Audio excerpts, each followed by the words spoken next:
아멘. 할렐루야.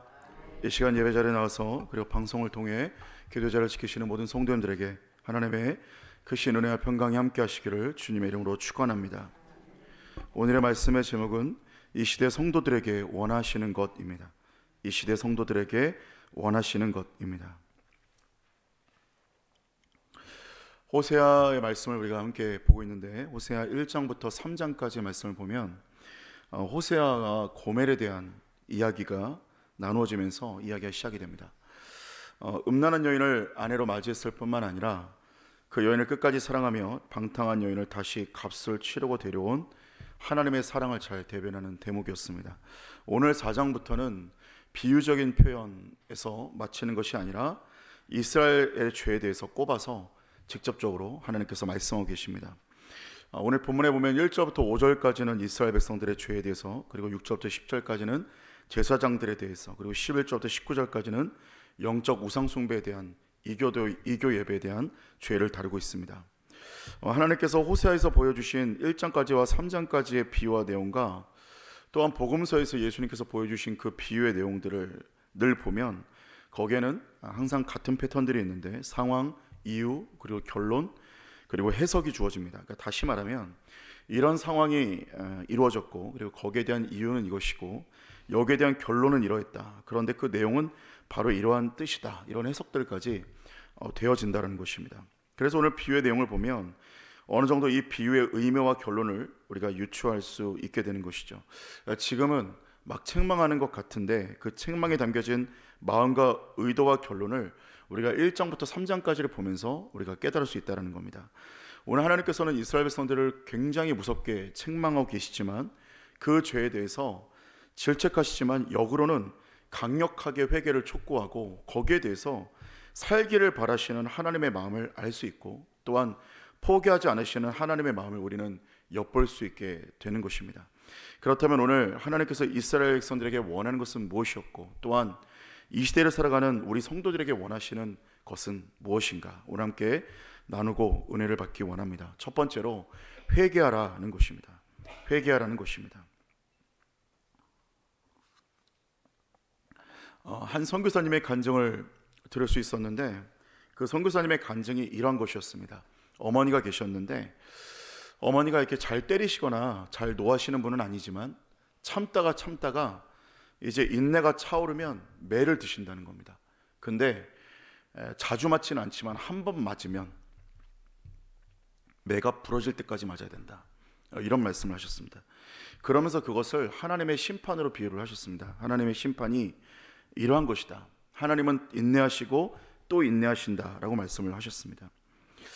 이스라엘 백성들의 죄에 대해서 오늘 열거를 하시는데, 이제 하나님의 인내가 가득 이제 넘치기 시작을 했다는 것이죠. 인내가 이제 한계를 달했습니다. 1절을 보니까 이렇게 말합니다. 진실이 없어졌다, 이렇게 얘기하십니다. 사회가 진실이 없어졌다. 이것은 속이는 사람들이 많아지고 이제 더 이상 양심을 다스리는 성령의 역사가 없어졌다는 것을 의미를 하고 있는 것이죠. 또한 인애가 없어졌습니다. 사랑을 사랑하는 마음이 없어졌고 식어진 마음만 남아버린 것입니다. 또한 보니까 하나님을 아는 지식이 없어졌다라고 말하고 있습니다. 2절에 보니까 또한 저주와 속임이 생겼고 살인과 도둑질과 간음이 이 땅에 생겼다라는 것을 말씀을 하고 있습니다. 그런데 오늘 보니까 특이한 사실이 하나 있습니다. 3절에 보니까 거기 사는 자와 땅이 슬퍼하고 들짐승 공중에 나는 새 바다의 고기에게도 그 타격이 가더라는 것이죠. 그러니까 처음 에덴 동산을 지으시고 그것을 맡기시면서 생육하고 번성하고 충만하고 정복하고 다스려라, 이렇게 말씀하셨는데, 여기 다스린다는 말은 잘 섬겨라, 잘 가꿔라, 이런 말입니다. 그런데 거룩을 잃어버리고 영적인 은혜를 잃어버리는 순간에 일어나는 현상이 뭐냐면, 나만 상하면 괜찮은데 나만 상하는 게 아니라 내 주변과 여러 가지 모든 것들이 같이 상하게 된다는 원리가 있다는 겁니다. 기독교의 부흥의 역사를 따라가다 보면 대부흥의 역사를 일으켰던 믿음의 영웅들이 등장을 합니다. 그 대표적인 예로서 감리교의 시조인 존 웨슬레가 있겠고, 조지 해필드도 그 대표적인 인물입니다. 초대 교회이든 또 중세이든 근대에 이르러서든, 또한 존 웨슬레의 배경이 되는 18세기 영국 교회를 상황도 살펴보면 당시에는 죄악이 극도로 치달았습니다. 사회가 부패하고 빛을 잃어가고 있는 시대적 암울이 있었습니다. 그런데 놀라운 사실은 무엇이냐면 복음의 빛이 임하고 부흥의 역사와 성령의 역사가 임하면 가장 먼저 일어나는 일이 무엇이었느냐? 시대적인 암울과 부패와 죄악이 사라지게 되고 술집이 문을 닫고 사람들이 절망에서 희망으로 바뀌게 되고 그 지역과 나라가 변화되고 회복되고 살아나고 도덕적, 양심적, 윤리적인 것들이 다시 한 번 더 정상적으로 돌아오는 역사가 일어나게 되었다는 거예요. 심지어 역사학자들은 영국의 대붕이 임하고 난 영향력으로 말미암아서 영국에는 혁명이 일어나지 않았다, 이렇게까지 평가를 했습니다. 여러분, 당시에 부흥이 임하고 지나가면 당시에 말이나 동물들도 헷갈렸다는 겁니다. 왜냐하면 평상시에는 엄하게 꾸짖던, 그렇게 엄하게 명령하던 주인이 갑자기 목소리가 다정해진다는 것이죠. 그러면서 말을 부를 때도 다정하게 얘기하다 보니까 말이 이게 지금 명령인지 뭔지 못 알아들을 이런 상황이 벌어졌다는 겁니다. 제가 군대에 있을 때 새벽 순찰을 하는데 우연히 군 주방에 불을 켰는데 그때 깜짝 놀란 적이 있습니다. 왜냐하면 불을 켰는데 거기에 새까맣게 있던 바퀴벌레들이 불을 켜자마자 갑자기 싹 사라지는 겁니다. 근데 제가 그때 그거를 보고 며칠 동안 식사를 못했던 기억이 있습니다. 근데 그때 제가 그 모습을 보면서 이런 생각이 들었습니다. 아, 회개란 무엇인가? 하나님께서 우리를 향하신 계획과 원래의 목적이라는 관역을 벗어난 그 죄를 회개하고 방향을 돌이키는 것이 바로 회개다, 그런 깨달음이 있었어요. 잘못된 것을 돌이키고 부주한 것을 정리하고 악한 것을 끊어내고 하나님 앞에서 영적으로 살지 못한 모든 것을 회개하고 다시 말씀과 기도의 자리로 돌아가는 것이 바로 회개라는 것인데, 오늘 이 회개라는 스위치가 켜지기 시작하면 그 순간에 있던 모든 죄악들과 무너진 삶의 영역들이 바퀴벌레가 사라지듯 사라지게 된다는 겁니다. 영적 대붕 역사를 보면 그냥 회개가 일어나고 성령의 역사가 일어났더니 놀랍게도 그간에 있던 죄악들이 싹 사라지고 그간에 있던 부패들이 사라지고 그간에 있던 절망들이 무너지고 사단의 세력들이 물러나는 역사가 일어나기 시작했다는 겁니다. 여러분, 그러니까 한 가지 원리가, 아주 단순한 원리가 여기 숨겨져 있습니다. 무엇입니까? 죄가 있으면 모든 것이 엉망입니다. 죄가 있으면 나뿐만 아니라 내 가족, 내 이웃, 심지어 자연 만물까지 상한다는 겁니다. 그런데 놀라운 사실은 우리가 한번 회개를 시작하면, 우리가 하나님 앞에 회개하고 돌이키기를 시작하면 언제 그랬냐는 듯이 성령의 역사가 임하기 시작하고 그리고 모든 것이 회복되게 될 줄로 믿습니다. 사회적 암울함이 그들의 노력과 개혁으로 이루어지지 않았습니다. 역사를 보면 그 어떠한 사람도 인간적인 개혁과 윤리적인 노력으로 사회가 개혁되지 않았습니다. 사회의 암울함과 사단의 역사와 도덕적으로 윤리적으로 내려간 그 역사들이 다시 한번 더 회복되는 역사는 언제 일어나게 되었느냐? 회개가 시작되고 그곳에 성령이 부어지고 그곳에 사람들에게 성령의 역사가 부어지기 시작하고 도시에 부어지기 시작하면 사람들의 윤리와 도덕이 회복되기 시작하고 사람들에게 절망이 소망으로 바뀌는 역사가 일어나게 되었다는 겁니다. 이러한 역사가 어떻게 가능합니까? 간단합니다. 힘으로 능으로 되지 않습니다. 오직 성령의 역사가 한 번만 닿으면 빛이 임하게 되고 그 일은 회개라는 스위치가 열리게 되면 놀라운 역사가 일어나게 될 줄로 믿습니다. 사랑하는 성도 여러분, 하나님께서 이스라엘 백성들에게 주구장창 말씀하시는 게 무엇이었습니까? 회개하고 돌이켜 살아라. 선지서를 다 읽어보아도 한 가지 진리입니다. 회개하고 돌이켜 살면, 회개하고 돌이키면 나는 너에게 기름을 부을 것이고 은혜를 부을 것이고 나의 영을 부을 것이고 성령을 부을 것이고 너는 다시 살아나게 될 것이다 라고 말씀하고 있습니다. 여러분, 오늘 우리가 살 수 있는 유일한 방법은 한 가지입니다. 회개하고 돌이키는 역사가 저와 여러분에게 있기를 주의 이름으로 축원합니다. 죄의 길을 달려가고 있으십니까? 오늘 그 죄를 과감하게 버리시고 오늘 하나님 앞에 어긋나 있는 인생의 길이 있다면 그 걸음을 회개하고 돌이켜 사는 역사가 있기를 주님의 이름으로 축원합니다. 두 번째로 하나님을 아는 지식을 회복하라는 것입니다. 하나님을 아는 지식을 회복하라는 것입니다. 본문의 6절 말씀을 보니 이렇게 말합니다. 내 백성이 지식이 없음으로 망하는도다. 네가 지식을 버렸으니 나도 너를 버려 내 제사장이 되지 못하게 할 것이요 내가 내 하나님의 율법을 잊었으니 나도 내 자녀들을 잊어버리리라 말씀하고 있습니다. 여러분, 이 시대를 살아가는 신약 시대 가운데 모든 성도를 뭐라고 표현하고 있습니까? 왕같은 제사장이다 이렇게 표현합니다. 그래서 제사장이란 무엇을 합니까? 구약에는 어떤 역할을 했겠습니까? 하나님께로 대표로 나아가 회개와 대속의 길을 여는 중보의 사명을 감당하였다는 겁니다. 그래서 하나님께 나아가서 성소와 지성소에서 예배드리고 하나님의 임재를 여는 사명을 감당하는 사람들이 바로 제사장들이었습니다. 근데 오늘 신약시대를 열어가면서 우리에게 어떤 사명이 이루어지기 시작했습니까? 이제는 그 일들이 우리 누구에게나 이루어질 수 있다라는 겁니다. 오늘 누구나 기도하는 가운데, 예배하는 가운데 또 개인적으로 하나님의 임재를 경험하고 하나님의 선하심을 경험할 수 있게 됩니다. 그런데 오늘 성경이 꼬집는 것은 내 백성이 지식이 없어서 망하고 율법을 잊었다, 이렇게 말씀을 하고 있습니다. 몇 가지를 생각해 볼 수 있는데, 먼저는 우리가 여기서 내 백성이 지식이 없다라는 말은 말 그대로 율법을 모를 뿐만 아니라 율법을 지키지 않는 방탕한 모습을 말하고 있습니다.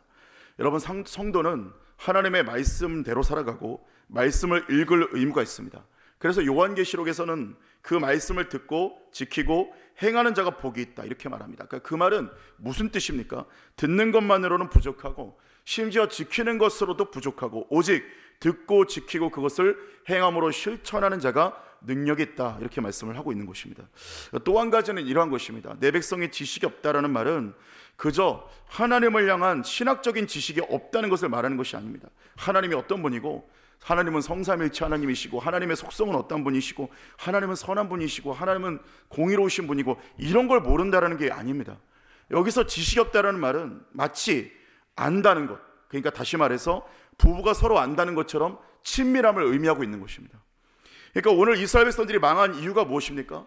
성도가 제사장이 되어서, 혹은 제사장들이 하나님의 지성소에 들어간 적이 없다는 겁니다.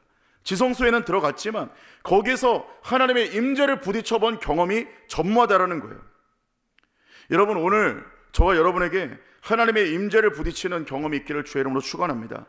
존 웨슬레의 일생을 두 부분으로 나눈다면 아주 간단합니다. 올더스 게이트에서 로마 섬을 듣고 마음이 뜨거워져서 성령을 체험한 경험이 있었던, 그리고 그 이전에 신앙의 열심은 내었지만 주님을 만난 경험이 없어서 능력 없고 실패한 삶을 살았던, 이 두 가지로 나뉘어집니다. 또 바울의 일생을 둘로 나눠진다면 다메섹 도상에서 주님을 만나기 전과 후로 나뉘어집니다. 모세의 일생을 둘로 나눈다면 80세에 떨기나무에서 주님을 만나기 전과 이후로 나뉘어집니다. 그러니까 다시 말해 주님을 만났느냐 만나기 전이었느냐, 이걸로 사람의 인생이 하늘과 땅으로 바뀌었다는 겁니다. 여러분, 다윗이 주님을 알았다는 것은 율법을 빼곡히 알았다는 말이 아닙니다. 여러분, 율법을 빼곡히 하는 사람 누구였습니까? 바리새인들을 보니까 율법을 613가지로 만들어 지켰습니다. 10계명을 세분화해서 613가지로 지켰다는 거예요. 그런데 놀라운 사실은 그들은 주님을 향한 지식은, 그런 어떠한 율법을 지키는 지식은 너무나 많았지만 이들은 주님을 만난 적도 없었고 주님과 인격적인 교제가 없었기 때문에 생명의 주이신 예수 그리스도가 나타났을 때 예수님을 공격하기 시작하는 겁니다. 여러분, 다윗은 바리새인에 비하면 율법이 형편없었습니다. 심각한 죄도 저질렀습니다. 윤리도덕적으로 타락했습니다. 그런데 다윗이 눈물을 흘리고 회개하고 주님의 임재를 다시 경험하고 주님의 사랑을 갈망하며 나아갔을 때 하나님은 다윗을 향하여 마음에 합한 자라 칭하셨고 너는 여호와를 향한 지식이 있는 자라 말씀을 하셨다는 거예요. 사랑하는 여러분, 오늘 주님이 말씀하시는 것은 무엇입니까? 오늘 하나님 만나셨냐 질문하는 것입니다. 내 목적과 나의 안위와 나의 유익을 위해서 기도하는 것이 아니라 내가 사랑하는 주님을 만나기 위해, 또 십자가를 바라보며 내 구원의 감격에 눈물을 흘리며 기도하는 그 하나님을 만난 경험이 있느냐고 주님이 오늘 우리에게 질문하고 있는 줄로 믿습니다. 그러면서 하나님께서는 우리에게 종교적인 관계를 맺는 것이 원하시지 않으시고 부모와 자식의 관계, 그리고 연인의 관계, 사랑의 관계를 맺기를 원하신다라는 거예요.